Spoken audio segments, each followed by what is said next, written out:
Yo, what's good? Balik lagi bareng saya Christopher di channel Kalau Saya Gadget. Dan hari ini seperti biasa kita akan mereview sebuah laptop dengan sejujur-jujurnya tanpa di-endorse oleh brand manapun.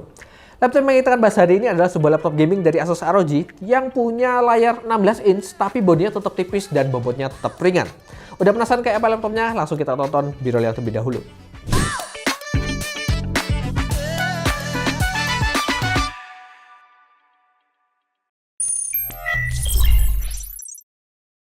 Ini adalah Asus ROG Zephyrus M16 GU603HM menggunakan Intel Core i7 11800H dan RTX 3060.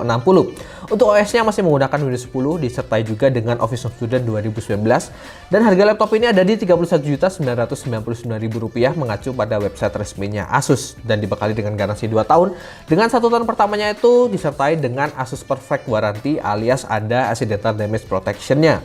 Kalau ngomongin desain ya, untuk laptop ROG apalagi untuk harga yang di 30 jutaan ini, tentu saja desainnya tuh keren banget dan terkesan elegan. Pengulayarnya punya ciri khas yang beberapa tahun terakhir ini melekat sama ROG Zephyrus, yaitu titik-titik, dan di laptop ini diberi nama Prismatic Shine karena terdapat film prismatik yang akan berkilau saat terkena cahaya. Pengulayarnya menggunakan material aluminium, sedangkan di area keyboard, palm press, dan sisi bodi laptop ini menggunakan lapisan doff dengan feel yang seperti karet gitu ya.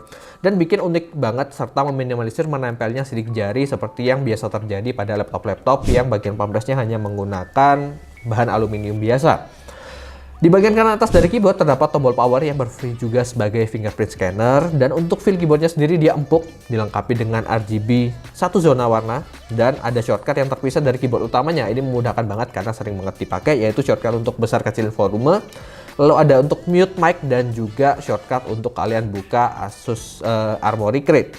Touchpadnya sendiri kita dikasih ukuran yang lega banget dan ini pas untuk ukuran layar yang segede ini 16 inch dan tentunya dilengkapi dengan Windows Precision Driver juga.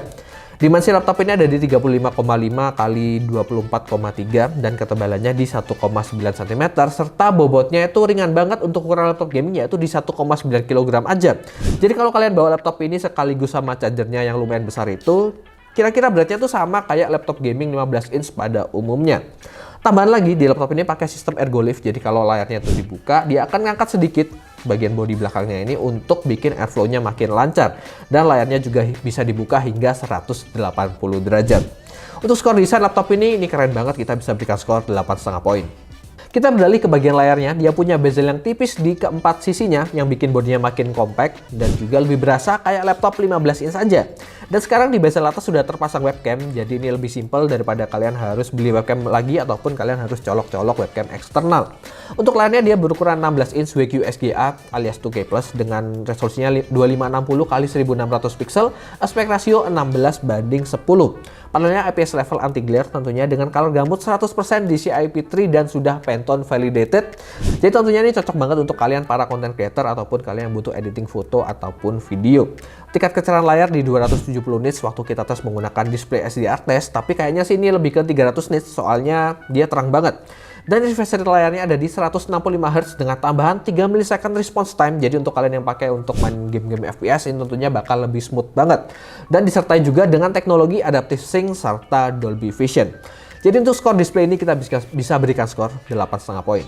Port di laptop ini termasuk yang lengkap banget, jadi kalian nggak perlu takut kehabisan space untuk nyolok apapun itu. Di antara lain ada 2 buah USB Type-C yang salah satunya udah Thunderbolt 4. Dan dua-duanya ini support untuk DisplayPort serta power delivery. Dan terdapat juga slot SD card untuk kalian bisa mindahin file dengan lebih nyaman. Dan lengkapnya kalian bisa lihat di video berikut ini.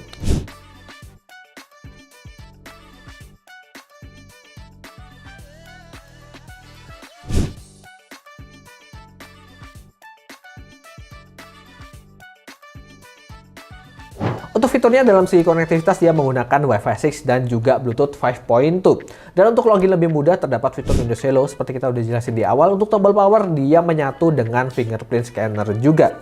Dan untuk audionya dia disupport oleh Dolby Atmos dengan 4 buah woofer dan 2 buah tweeter untuk speakernya. Dan mengenai profil dari audio ini kalian bisa membuka software Dolby Access di mana selain untuk profil audio kalian juga bisa mengatur profil untuk Dolby Vision. Dan terdapat software Armoury Crate, tentu saja ini untuk mengatur segala hal terkait performance di laptop ini. Dan satu hal lagi, dalam paket pembelian kalian disediakan juga untuk travel charger ini dengan kapasitas daya di 100 watt. Tentunya ini akan lebih mempermudah kalian untuk bawa laptop ini kemana-mana. Dan ini tampilan webcamnya dengan 720 pixel dan 30 fps. Dan untuk warna kulit sendiri kalian bisa lihat ini lebih ke kuning ya cenderungnya. Kualitasnya sendiri sih sebenarnya biasa aja, dan sama sekali nggak terdapat shutter, baik itu yang manual ataupun e-shutter. Jadi untuk skor fitur keseluruhan termasuk dari segi portnya kita bisa berikan skor 8,5 poin. Sekarang kita akan bahas lebih detail soal jeroannya. Kita mulai dari prosesor terlebih dahulu, dan untuk data detailnya kalian bisa lihat di sebelah sini. Dia menggunakan Intel Core i7 11800H, 8 core 16 thread, base clock speed 2,3 GHz, boostnya di 4,6 GHz. Menggunakan fabrikasi 10 nanometer Intel Superfin dengan L3 case yang besar di 24 MB dan TDP prosesor ini di 45 watt. Lalu untuk pengujiannya sendiri, sebenarnya seperti kita tahu untuk ROG dia punya dua mode, yaitu mode performance dan mode turbo. Tapi untuk hasil pengujian mode turbo itu nggak semuanya signifikan, jadi kita akan tampilkan di beberapa pengujian aja yang hasilnya benar-benar kelihatan. Untuk pengujian R15 kita dapatkan skor di 2131 poin. Lalu R20-nya single core di 570 poin dan multicore di 5165 poin. Lalu kita lakukan looping sebanyak 10 kali untuk menguji konsistensi dan kita dapatkan rata-rata di 4802 poin. Sebenarnya hasilnya ini konsisten dari pengujian yang kedua sampai ke 10, tapi dari pengujian 1 ke 2 itu dia jeblok dari 5000 langsung ke 4000-an. Dan untuk pengujian looping ini suhu rata-ratanya ada di 68 derajat dan maksimum dia menyentuh 95 derajat, jadi ini tinggi banget. Dan selanjutnya untuk pengujian rendering 3D menggunakan Blender dengan 3D model BMW, kita dapatkan CPU render di 3 menit 22 detik. Jadi ini waktu yang ya lumayan untuk ukuran prosesor seri performance. Untuk RAM bawaan laptop ini dia ada di 16 GB dual channel DDR4 3200 MHz dengan konfigurasinya 8 GB itu di solder dan 8 GB terpasang di SODIMM. Dan kalian masih bisa upgrade hingga maksimum di 40 GB. Sedangkan untuk storage sendiri dia menggunakan 1 TB SSD NVMe PCIe dengan kecepatan read-nya di 6096 MB per second dan write-nya di 5234 MB per second. Artinya dia dapat SSD Gen 4 yang pastinya lebih kencang dari seri sebelumnya yang masih menggunakan SSD generasi ketiga. Untuk graphic card dedicatednya dia menggunakan RTX 3060 6GB 192 bit dengan TGP-nya di limit di 95 watt aja sayangnya, jadi nggak full power. Lalu untuk pengujian rendering video 1 menit 4K cut tanpa efek dan hanya single layer di Adobe Premiere kita dapatkan untuk di mode performance di 1 menit 56 detik. Sedangkan untuk mode turbonya dia lebih kencang sekitar 10 detik, artinya di 1 menit 46 detik. Selanjutnya untuk 3D rendering Blender menggunakan GPU render kita dapatkan waktu rendering di mode performance di detik. Selanjutnya untuk pengujian simulasi gaming menggunakan 3D Mark untuk time spec kita dapatkan skor di 88 poin di mode performance dan mode turbonya dia naik ke 7245 poin, jadi ada kenaikan sekitar hampir 200 poin lah ya. Sedangkan untuk 3D Mark Fast Track sendiri di mode performance dia ada di 15.938 poin, sedangkan mode turbonya dia naik ke 16.374 poin, jadi sekali lagi ini kenaikan yang besar. Sedangkan untuk stress testnya sendiri dia lolos di 97,4% dengan suhu CPU rata-rata di 76 derajat dan GPU di 84 derajat.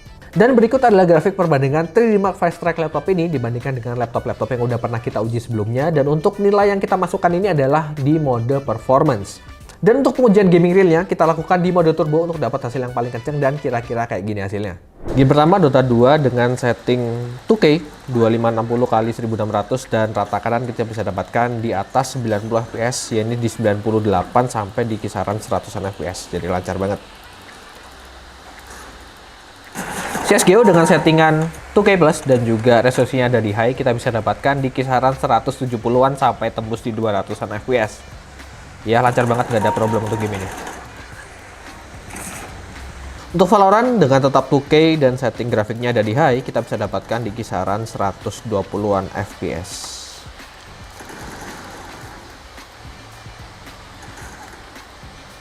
Untuk Far Cry 6 dengan settingan 2K dan juga resolusinya di ultra kita bisa dapatkan masih stabil di kisaran 40 sampai 50-an fps, bahkan rata-rata masih ada di atas 50 fps. Jadi ini benar-benar lancar dan gak ada stuttering sama sekali, apalagi drop fps yang bikin jadi patah-patah.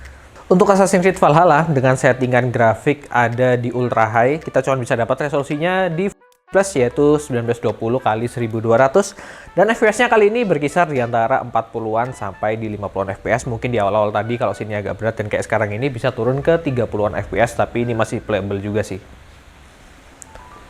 Ketika dibongkar, kalian bisa menemukan 2 buah fan dan juga banyak banget heat pipe untuk cooling systemnya tentu saja supaya lebih maksimal. Dan dalam segi upgrade-nya sendiri ada 1 slot SODIMM untuk kalian bisa upgrade RAM hingga maksimal di 40 GB dual channel. Dan untuk storage-nya sendiri masih ada 1 slot M.2 yang kosong. Jadi kalau kalian merasa 1 TB itu masih kurang, kalian masih bisa tambahin. Dan untuk lengkapnya kalian bisa lihat di B-roll berikut ini.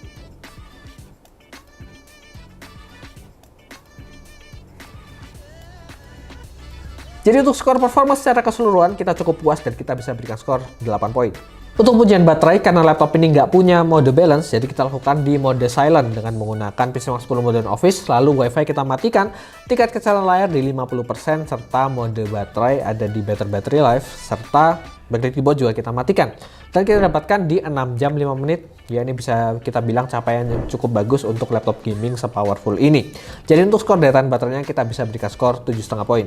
Kesimpulannya ini laptop gaming yang komplit banget. Dari gaming sampai editing semuanya bisa. Punya segudang fitur dan daya tahan baterai yang ya sebenarnya cukup oke juga. Kalau dilihat performanya memang ada laptop gaming lain yang performanya lebih kenceng. Tapi poin plusnya tentu aja laptop ini punya ukuran dan bobot yang lebih ringan. Jadi kalian lebih mudah mengaksesnya di mana saja dan kapan saja. Jadi untuk total skor laptop ini setelah kita total dan kita bagi 5, kita dapatkan skor di 8,2 poin. Segitu aja untuk review kita kali ini. Terima kasih buat kalian semua yang udah menonton. Kalau kalian suka jangan lupa like dan juga subscribe ke channel Kalsa Gadget untuk membantu kami lebih berkembang lagi. Kalau punya pertanyaan dan ingin berdiskusi lebih lanjut, silahkan tuliskan juga di kolom komentar. Dan semua link sosial media kita terdapat di kolom deskripsi. Silahkan kalian cek karena di sana bakal ada info yang menarik yang kita update setiap harinya. Dan untuk teaser laptop apa yang kita akan bahas untuk hari Minggu nanti, ini adalah laptopnya Asus ZenBook. Ini seri bisnis dan profesional dari Asus yang punya daya tahan baterai yang cukup oke. Jadi nantikan videonya hari Minggu nanti. Dan untuk kalian semua yang ingin berbelanja produk IT, terutama untuk laptop dan peripherals, silakan kunjungi store kita yang ada di Malang, ada di Jalan Majen Panjaitan nomor 6, dan juga cabangnya ada di Mall Olympic Garden, tepatnya di sebelah area food court. Dan kita juga tersedia di e-commerce, ada di Tokopedia, Shopee, Blibli, dan juga JD.ID. Silakan untuk kalian cek. Dan mengingatkan juga kita ada event untuk challenge TikTok dan juga tanding PES bersama mimin kita mulai tanggal 25 April sampai 25 Mei. Dan untuk infonya ada di slide berikut ini.